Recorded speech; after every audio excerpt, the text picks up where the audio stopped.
everyone, welcome to Homeschool.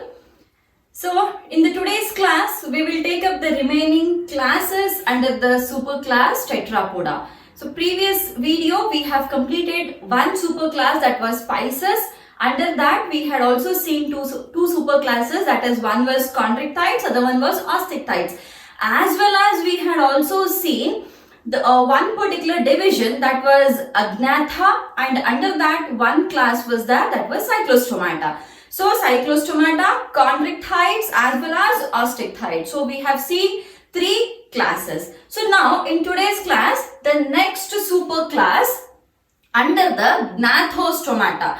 Agnatha we have already seen, Cyclostomata one division, only one single class. Under the Gnathostomata we have under the division Gnathostomata, we have two superclasses, Pisces and Tetrapoda. Pisces is completed. Tetrapoda.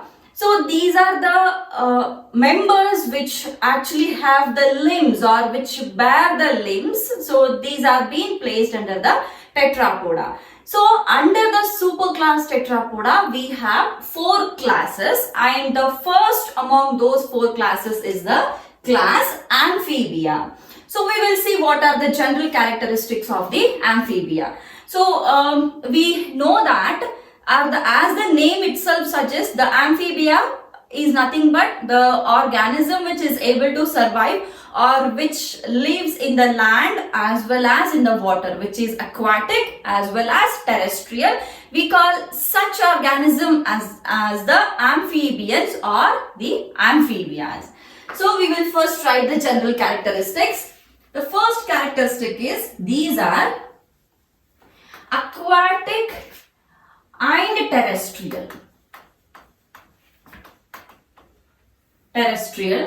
That is, they can either survive on land or on the water. So best example, we see frogs. Frogs can either survive on the land or they can survive in the water also. Then since I said these belong to the superclass Tetrapoda, so they have the limbs.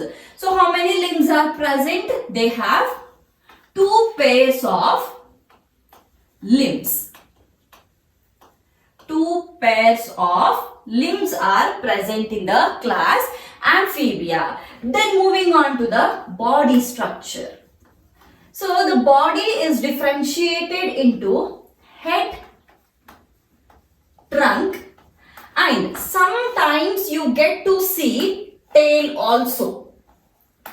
Usually tail is absent, only in few cases we get to see tail. So only sometimes it is present, hence I have written it in the bracket.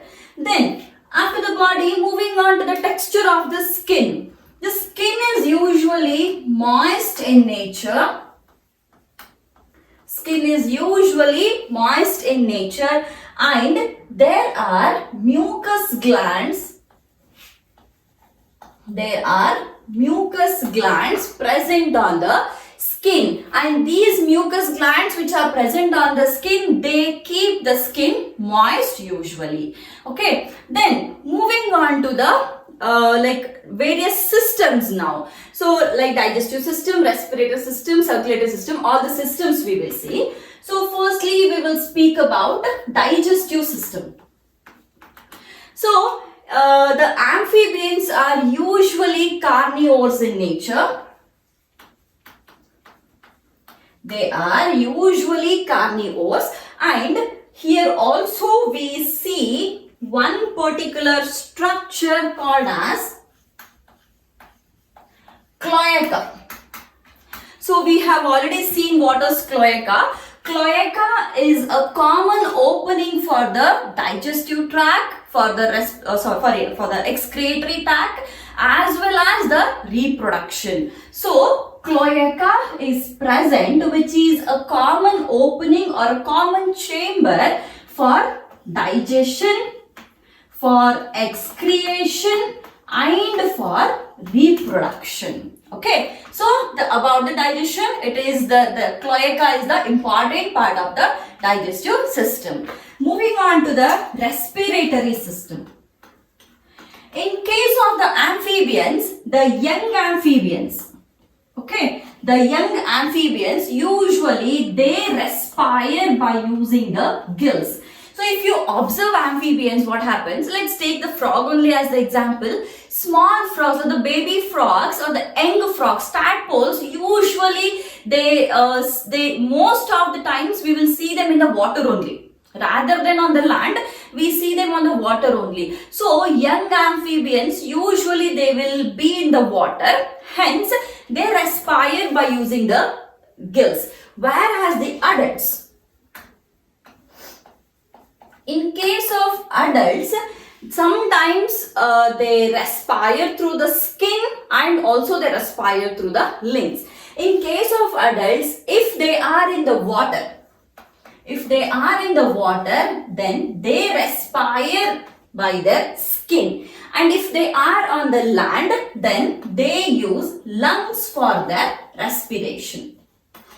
For the respiration or the respiratory system, that is mainly the gills are present, and gills are usually present in the young amphibians. If you take frog as an example, tadpoles usually respire using gills. As in they develop into adults, then the adults which are there in the water, they respire through the skin, and the adults which are present in the or on the land, they respire through the lungs. Moving on to the circulatory system. In case of circulatory system, so they also have a heart which is three-chambered. The heart here is three-chambered heart, and these three chambers, two are auricles and one is a ventricle. So we have two auricles and then one ventricle is present. So circulatory system, we have heart for the circulation in the amphibians, and the heart is three-chambered heart. So then moving on to the nervous system. So in case of nervous system, it has 10 pairs of cranial nerves. 10 pairs of cranial, cranial, cranial nerves are present for the nervous system. Then how about the sensory organs? So we have eyes and ear as the sensory organs. Sensory organs, we have eyes and ear. Okay. So in case of the amphibians, one peculiar characteristic which we get to see from the amphibians onwards is the eyes have got eyelids. Eyes have got eyelids, and about the ear, usually there is one tympanum. Okay, that tympanum, it represents the ear. So we'll write it tympanum. So that tympanum, it represents the ear usually. And in case of the eyes, we get to see eyelids. Like before the amphibians, the other classes, we haven't studied about the eyelids much. So here, from here onwards, we get to see prominent eyelids from the amphibian. So that is about the sensory organs. Then moving on to the endoskeleton and the exoskeleton. I'll write it here. In case of the amphibians, the endoskeleton is a bony endoskeleton and exoskeleton is absent. Exoskeleton is absent and endoskeleton is a bony endoskeleton. Alright, then which one is remaining? Excretory system. So about the excretory system, so here what happens, like the young amphibians which are present, as I said, they are usually in the water, isn't it? Here we have seen young ones, usually they respire through gills. That is because most of them, they usually will be in the water, and sometimes they also come on the land, but they survive in the water most of the times. So since they are in the water, usually young ones will be amonotelic. That is, they excrete their nitrogenous waste in the form of ammonia. Then coming to the adults, they are ureotelic. Ureotelic means it is they excrete their nitrogenous waste in the form of the urea. Okay. Then other characteristics are the amphibians are cold-blooded animals. They are cold-blooded animals. Okay. So the cold-blooded animals, these are called as the poikilotherms. Then moving on to the reproduction. So the reproduction here is usually external. Speaking about the reproduction, reproduction. So the sexes are separate. Sexes are separate. It means that they exhibit sexual dimorphism. The male individual is different and the female individual is different. Then fertilization. So fertilization in case of amphibians is external. The external fertilization, and these are oviparous. These are oviparous. And moving on to the development, the amphibians show indirect development. They have indirect development and they are oviparous in nature. So these are few systems or various systems of the amphibians. So we will take a couple of examples and we will see, in case of the amphibians, like diagrams are not much necessary. You just have to remember the names of the examples and what is the peculiar characteristic of that particular example. So that is much needed. So one good example for the amphibians is Rana tigrin.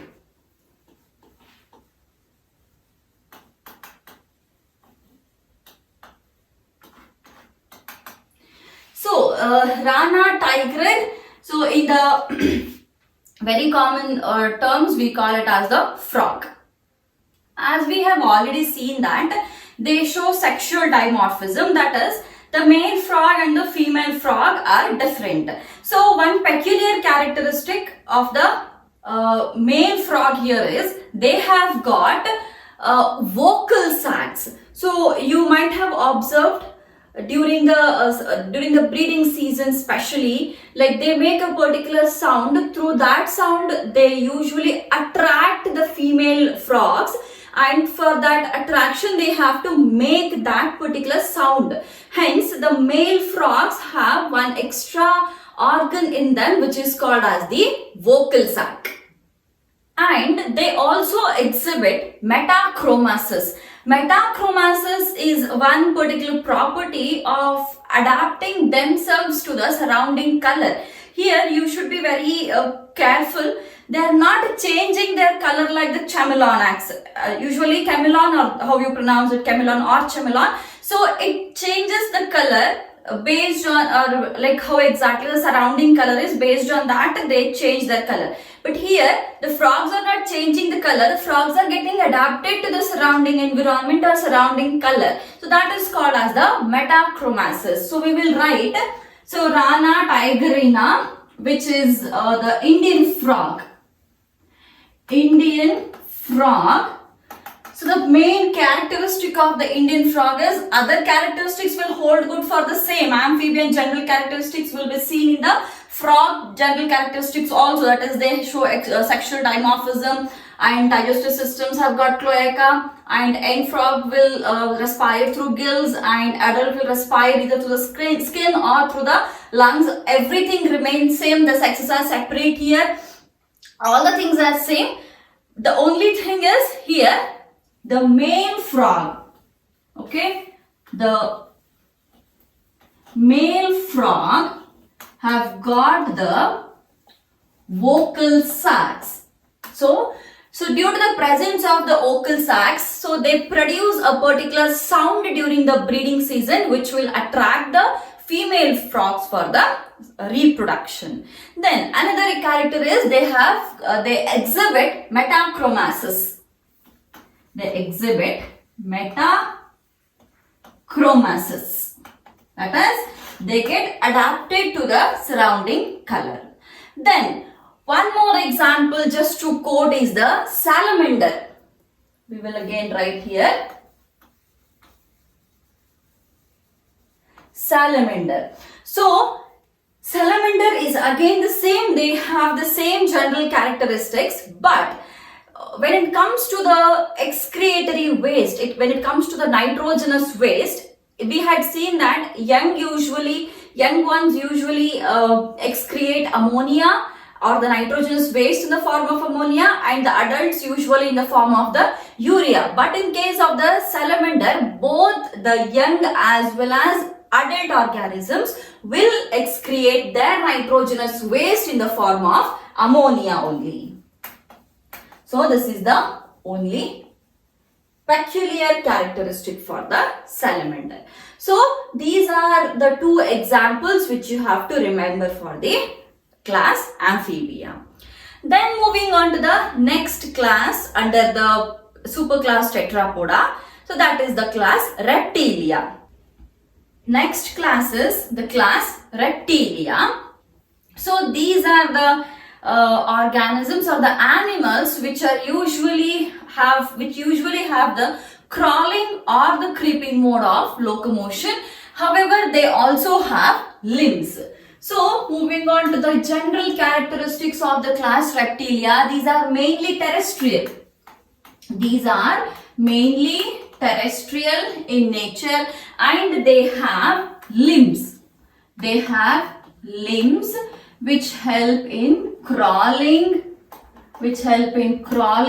or creeping. Crawling or creeping mode of the locomotion. Then moving on to the body upper layer. So body is mainly covered by cornified skin. We will write it first.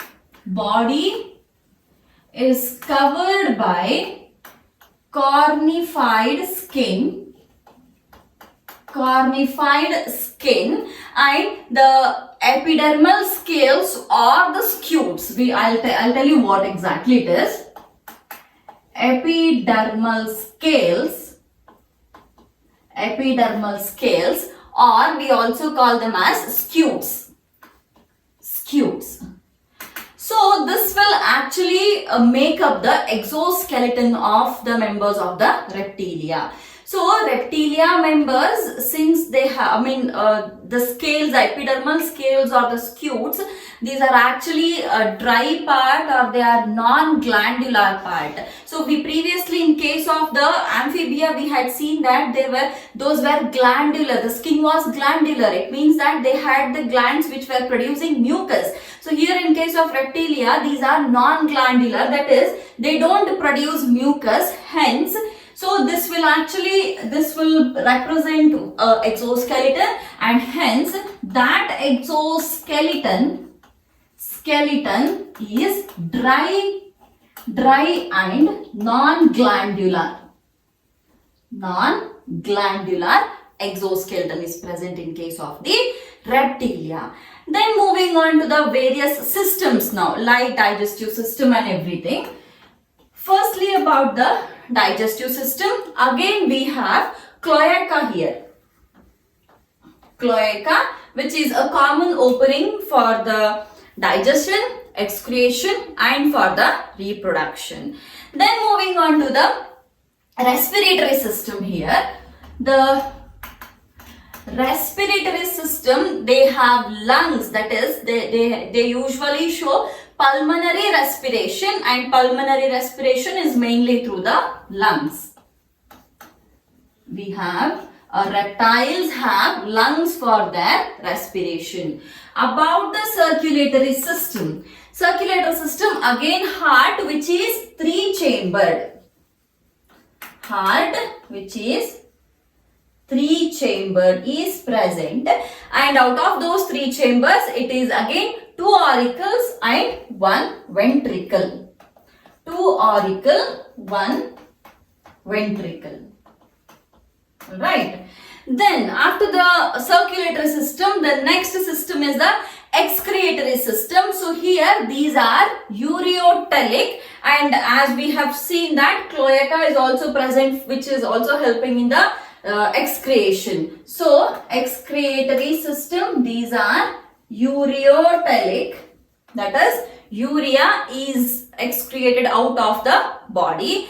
And then in case of the reptiles, they have metanephric kidneys also. They have metanephric kidneys for the excretion. Then moving on to the nervous system, they have 12 pairs of cranial nerves. 12 pairs of cranial nerves are present in the nervous system. Moving on to the sensory organs, in case of the reptiles, they have ear. Okay, they have ear, but there is no external ear. So what is an external ear? We usually called pinna. Pinna is the external ear. In case of reptiles, there is no external ear or the pinna. Again, like the amphibians, they also have tympanum. Alright, they also have tympanum, which represents the ear. Tympanum, that only will represent the ear. And these are cold-blooded animals. These are cold-blooded. These are cold-blooded animals. Moving on to the reproduction. So about the reproduction, so here the sexes are separate, that is they exhibit the sexual dimorphism.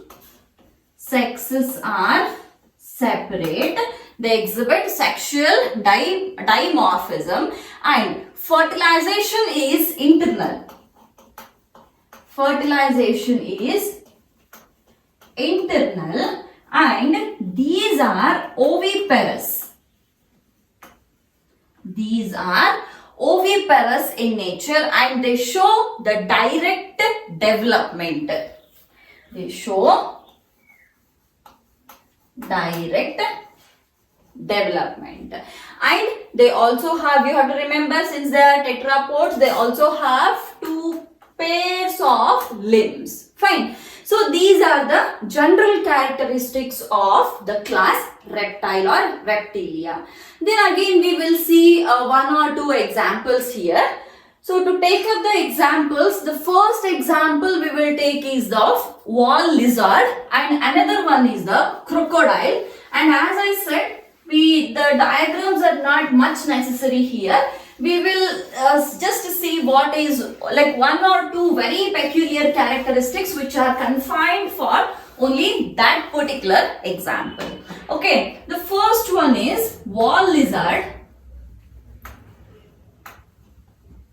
So wall lizard, they also have all the characteristics which we have seen for the general characteristics of reptiles is also present in the wall lizard.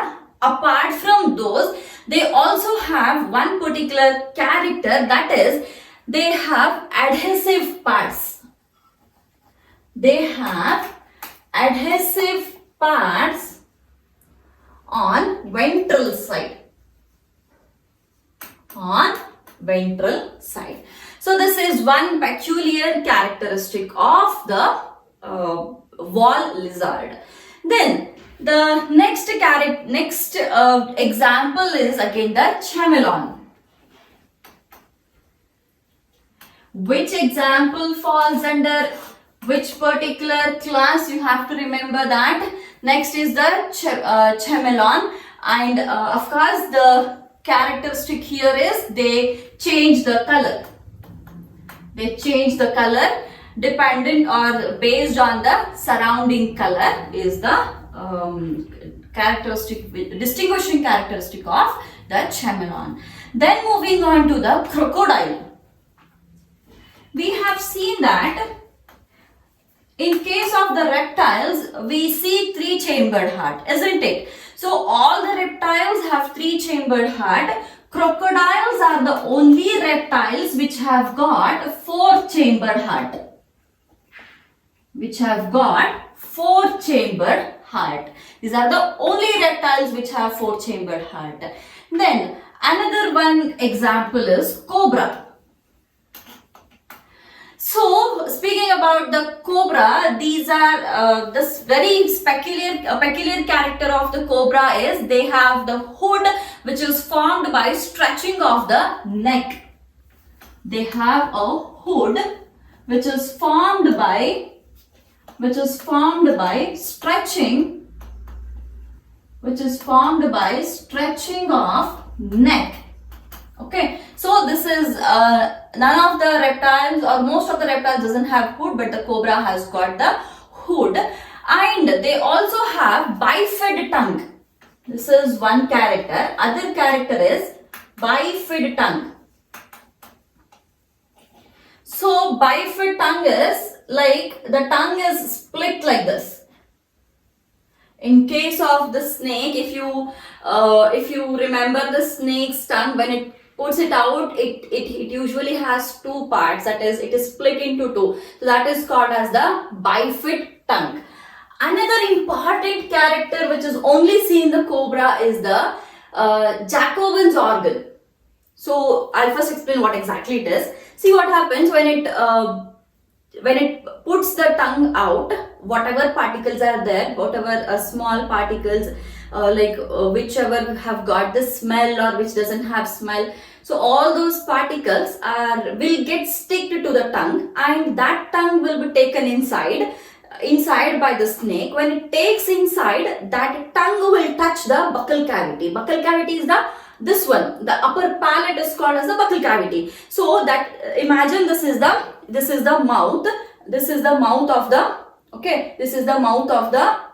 snake, and from here there is a bifid tongue which has come out, and that bifid tongue, when it takes inside, it touches the buccal cavity. So here in the buccal cavity or at the upper palate, we have this Jacobin's organ, and that Jacobin organ will actually sense that chemical, and it will let the snake know what exactly particle is being stick to its bifid tongue. We will write it. So it is the cobra, it has got Jacobson's organ. Right.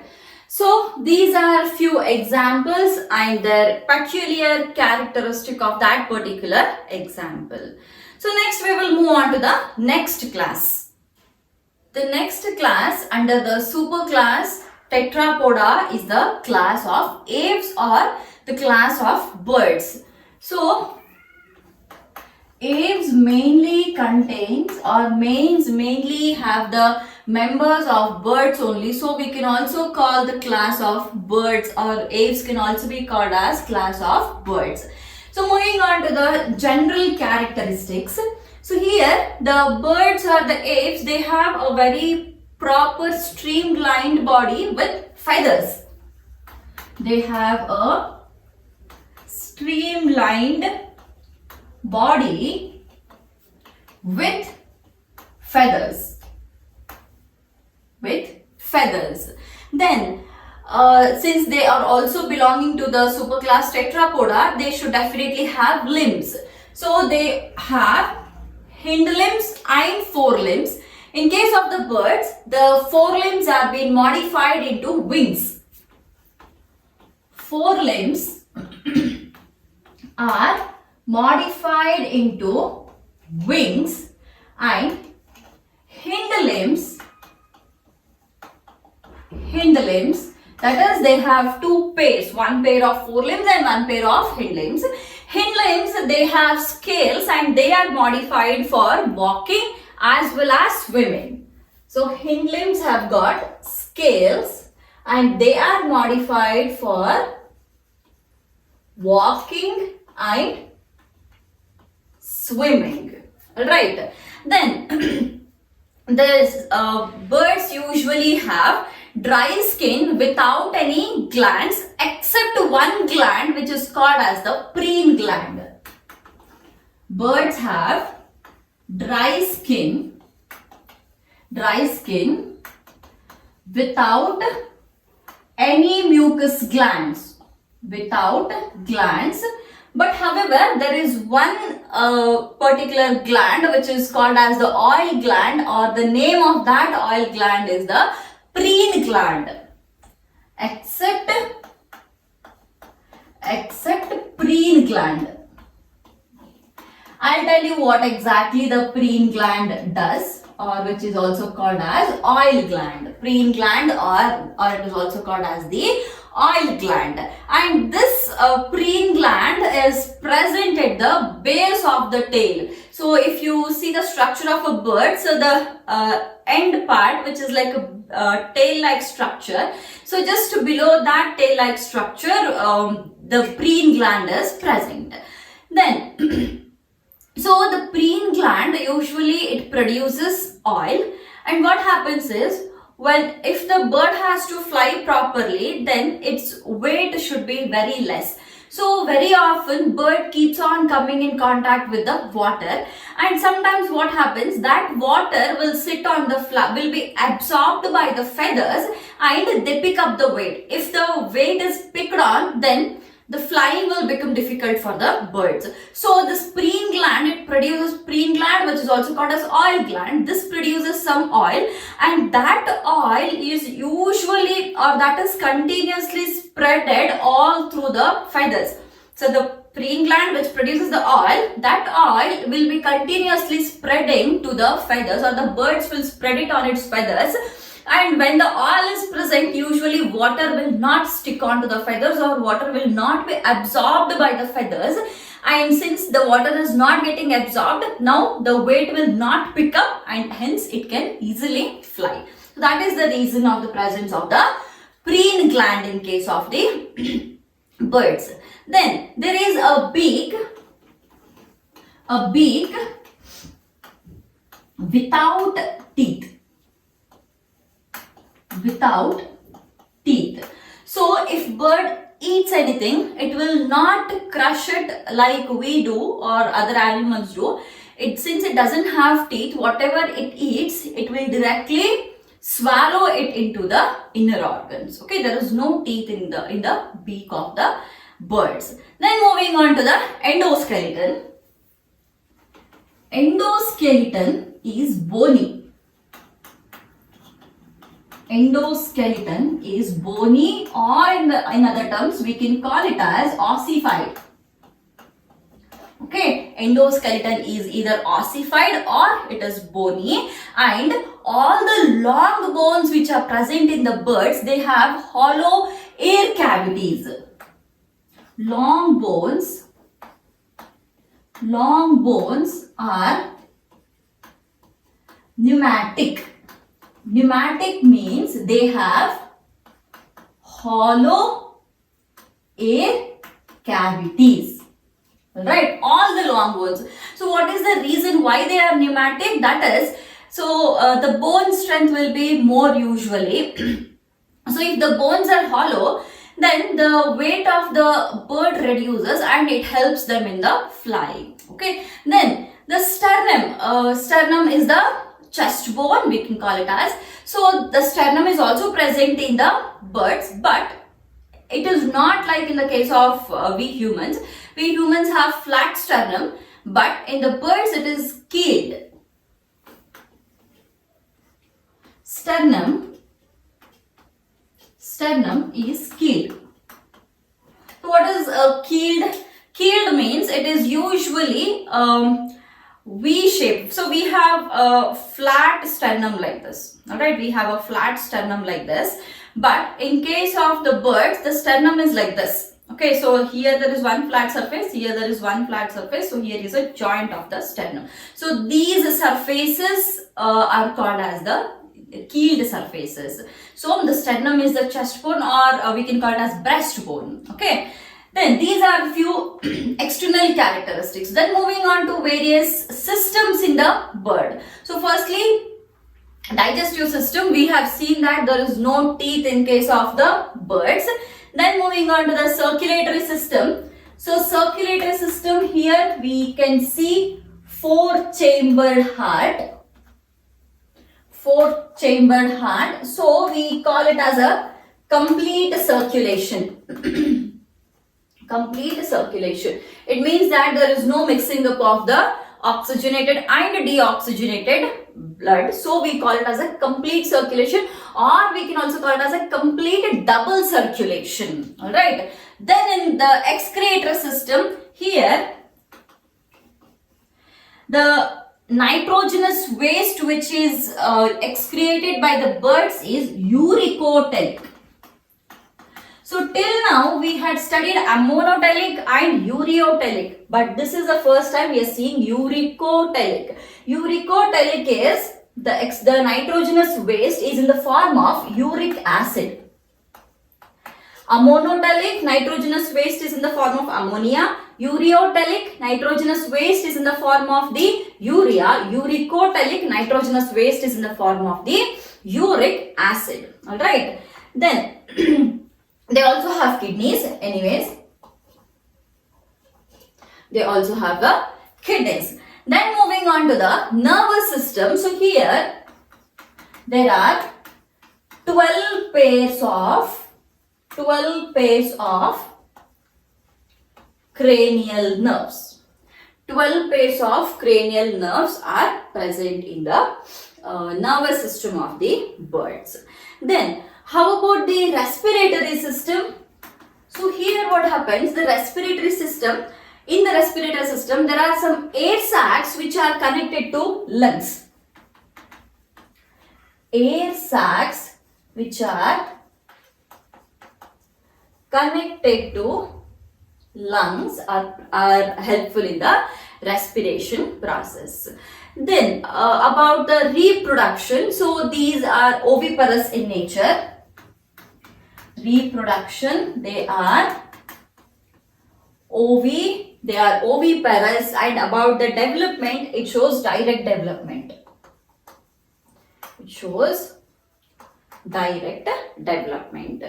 So why these are oviparous? That is because if they were viviparous in nature, then what would happen?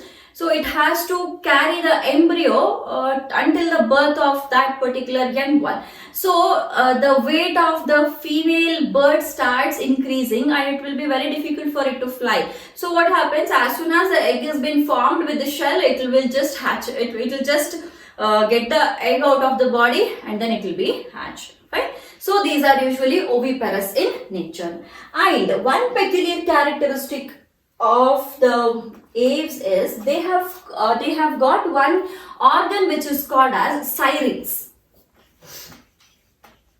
Syrinx is the vocal organ of the birds. Alright, it is the vocal organ of the birds, and these are warm-blooded. These are warm-blooded animals. That is, they usually get will like adjust to the external temperature. That is called as the warm-blooded, cold-blooded animals. We have anyway seen it. Then a few examples.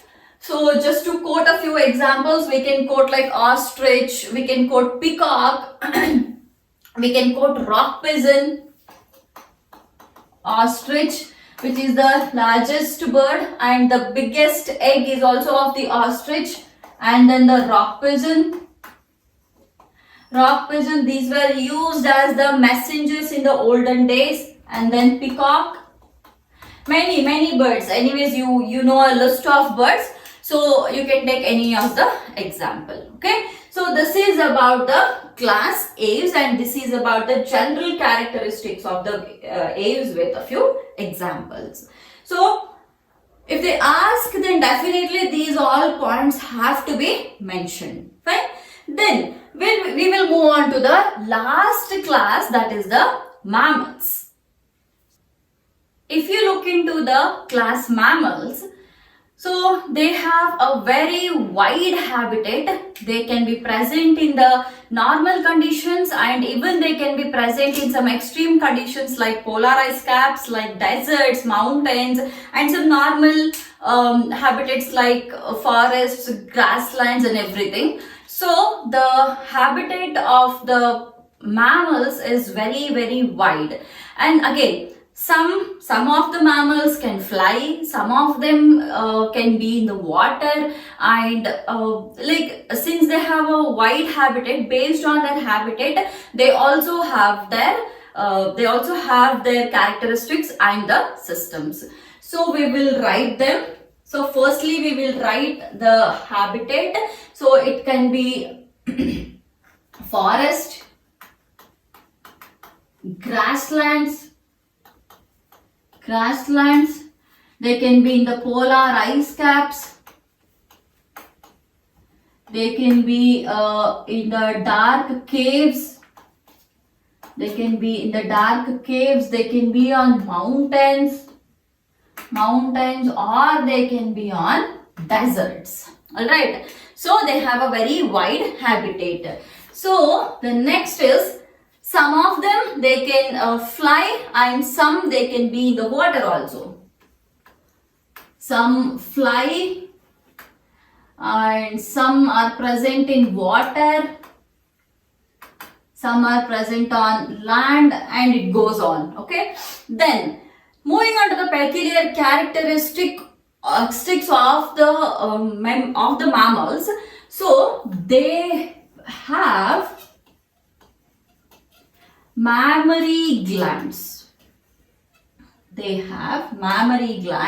So this is confined only to the class mammals. Then they have got hairy exoskeleton.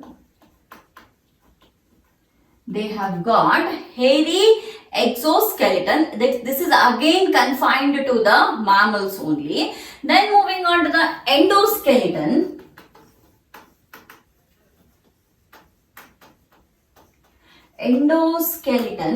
They have got a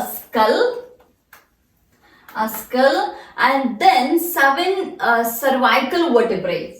7 cervical vertebrae. Okay, then this is about the endoskeleton and the exoskeleton. They also have limbs. Since they also belong to the superclass Tetrapoda, they should have limbs. So they have 2 pairs of limbs.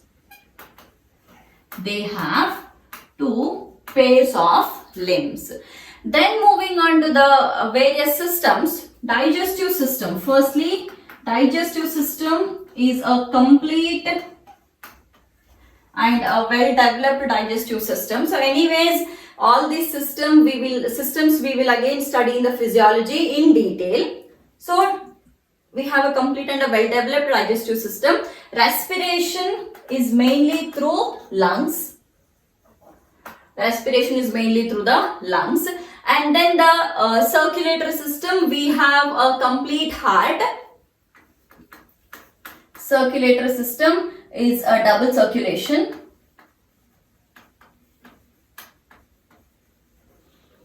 Double circulation means we have a 4-chambered heart. Then moving on to the excretory system. So here we have metanephric kidneys.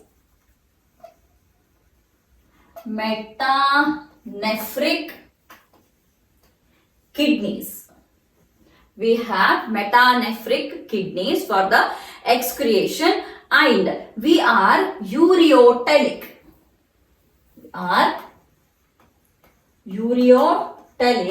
That is, the nitrogenous waste is excreted in the form of the urea. And then the nervous system. For the nervous system, we have 12 pairs of cranial nerves. We have 12 pairs of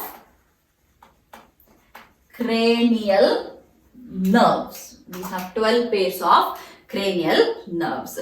One more thing here which you have to remember is, for the respiratory system, lungs are also present in some other classes. We have already seen lungs there. But one peculiar character which is only confined to the mammals is the presence of diaphragm. Alright, the presence of diaphragm. Diaphragm is only confined to the mammals. They are not present in any other classes. Then moving on to the reproduction. Here, mammals are viviparous. That is, they give birth to young ones. Not, they doesn't lay eggs. And the development is direct development. Alright. So these are the general characteristics of the mammals. So here, like all the other simple characteristics will be there. The characters which are only confined to mammals, so that those important characteristics we have seen here. So anyways, there is we get to see different groups again in the mammals. So few of the groups we will see with one example each for all the groups. We have seen that all the members of the mammals are actually viviparous, but there is one exception. So few of the mammals are also oviparous in nature. So we will first see the group of oviparous. Oviparous is the egg laying, viviparous is the one which is giving birth to young ones directly. So oviparous, so this the oviparous actually under the mammals, okay, under the mammals we call them as the prototheria. Prototheria. An example for this is a duck-billed platypus.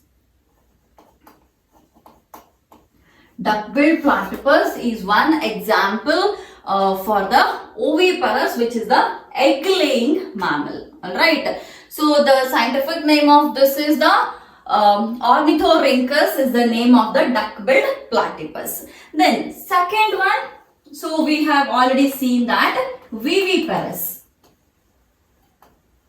Viviparous. So you can take any of the examples. So let's take a kangaroo here. So kangaroo, it is also called as the macropus. Macropus or kangaroo. These are the pouch bearing mammals. Alright, these are the pouched mammals or pouch bearing mammals. Then third one is rodents. Third one is rodents. An example for that is rats. Okay, rats are the example for rodents. Then the next group is the lagomorphs.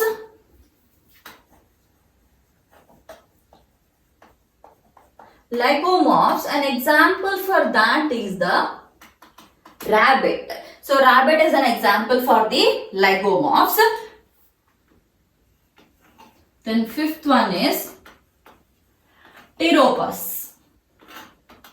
So the rodents, you already know that these are the one which usually will be in the burrows. Those are called as the rodents. So these pteropus, these are nocturnal and these are flying animals.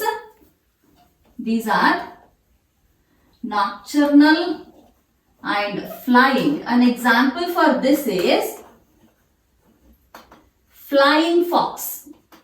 Flying fox is an example for the pteropus group. Then another group is the one to which the blue whales belong, and that is Balænoptera.